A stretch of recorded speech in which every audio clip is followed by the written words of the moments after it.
1860, by Andrew Jackson. Chapter 11. Disappointment and depression of the party on finding the depot deserted. Bra's journal of his stay at Cooper's Creek.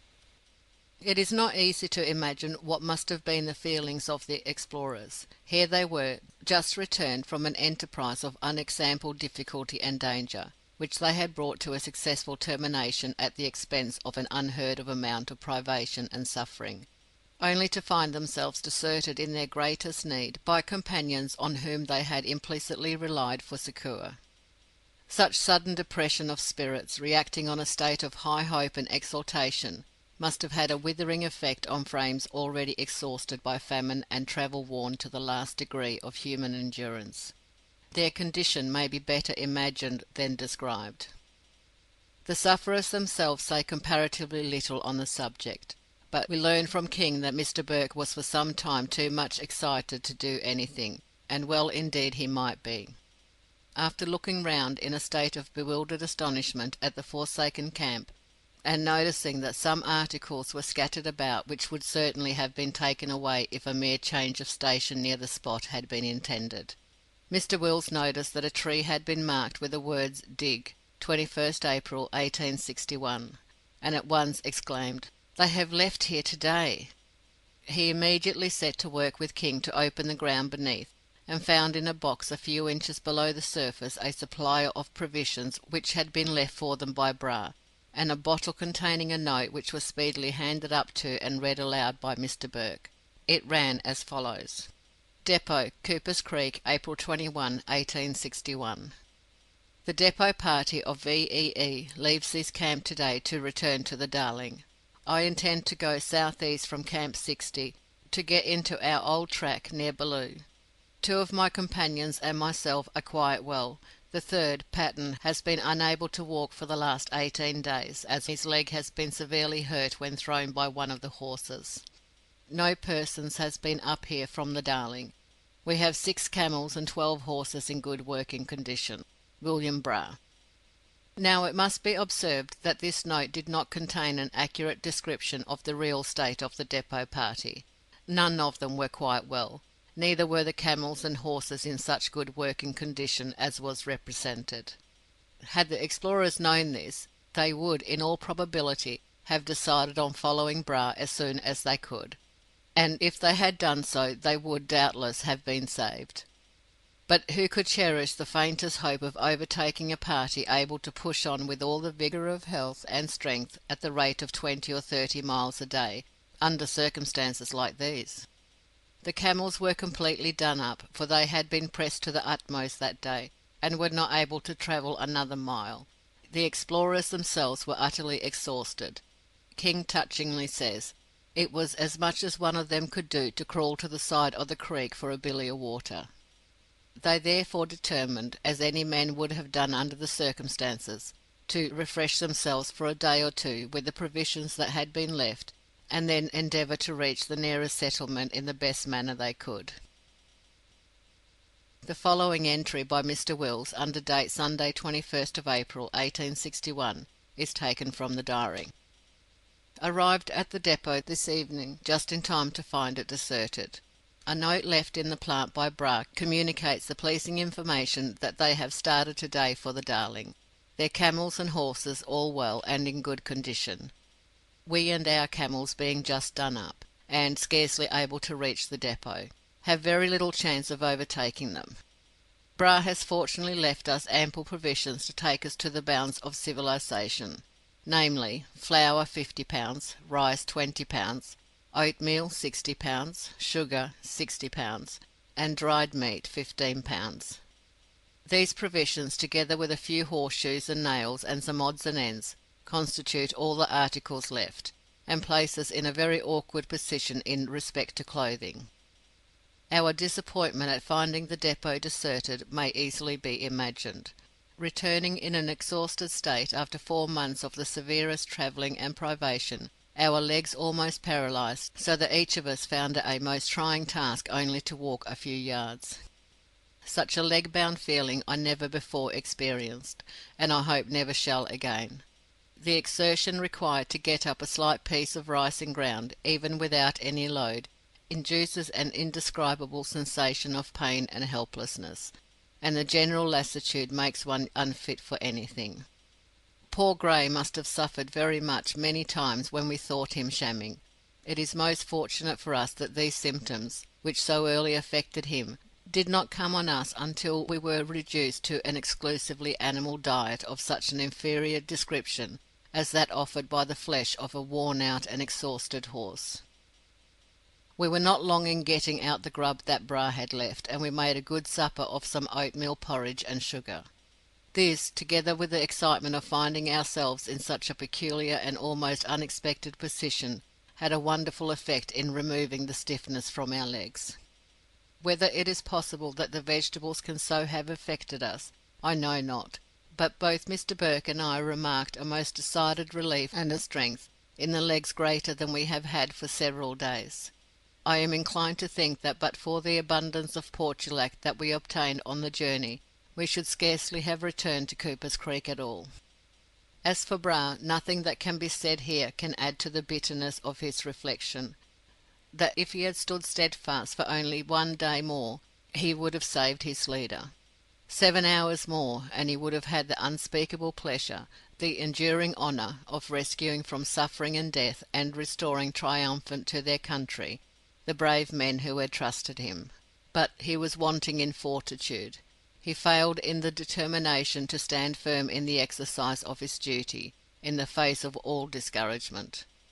Had he possessed but a tithe of the endurance and devotion of his chief, pressed though he was by the entreaties of a sick comrade, he would have stood his ground.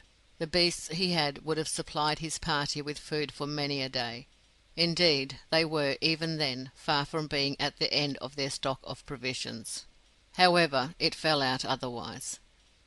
The man Patton, who had been complaining for some time, had begged hard, as for his life, to be taken back to Menindee, and Bra, who, as well as the other European, MacDonough, seems to have entertained an idea that Mr. Burke might not come back that way, at last yielded. The following journal, drawn up by himself before the sad results of his conduct became fully known, will show all that Bra felt able to say in his own defence at the time it was written. To the Honourable Secretary, Exploration Committee, Melbourne. Melbourne, June 30, 1861. Sir, I have the honour to report to you, for the information of the Committee, that on the 16th of December last Mr. Burke gave me charge of the depot formed by him at Cooper's Creek, and started for Ayers Creek en route for the Gulf of Carpentaria at 6:40 a.m. on the same day. His party consisted of himself, Mr. Wills, King, and Gray. He took with him 6 camels and 1 horse. The party was provided with provisions for 12 weeks. I accompanied the party for a distance of 22 miles along the watercourse of the creek. The party remaining at the depot consisted of myself, Patton, MacDonough, and Dost Mohammed. My instructions, received by word of mouth, were to remain at the depot 3 months or longer, if provisions and other circumstances would permit. I left the party at 4 o'clock p.m. on the same day, and returned to the depot. On the following day, the 17th December, we commenced cutting timber for the purpose of erecting a stockade. December 22. Natives, about 25 in number, approached the camp, but I considered it advisable not to allow them to come near the tents. December 30. On several days during the week were annoyed by a number of natives. On Wednesday they succeeded to steal 6 camel pack bags, which we had washed that morning, and spread out on the turf on the water's edge to dry. The thief, by keeping under shelter of the high bank, escaped unobserved. Noticing the loss only late in the afternoon, I did not think it advisable to go in pursuit. During the night of Thursday I observed 2 blacks within 100 yards of the camp, but on my shouting to them they ran off. On the 23rd finished the stockade 20 feet by 18 feet, and put up Mr. Burke's tent within it. In this tent I kept the ammunition and firearms. From within the stockade we had the other tents and the camels, which were kept tied up at night under cover of our guns. December 31. observed some blacks stealing stealthily along the banks of the creek towards the camp, while one of them directed them from behind a big tree. I allowed them to come within 20 paces of the camp, when suddenly I called out to them, we at the same time firing off our guns over their heads. They seemed much frightened and hardly able to run away. Great numbers of blacks camped near us. January 6, 1861.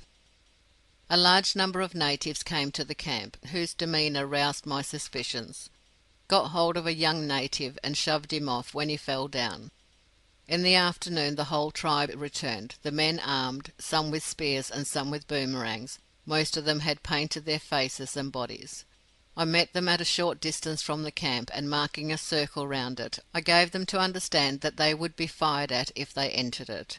On some of them crossing the line, I fired off my gun into the branches of a tree, when they retired and did not molest us any more.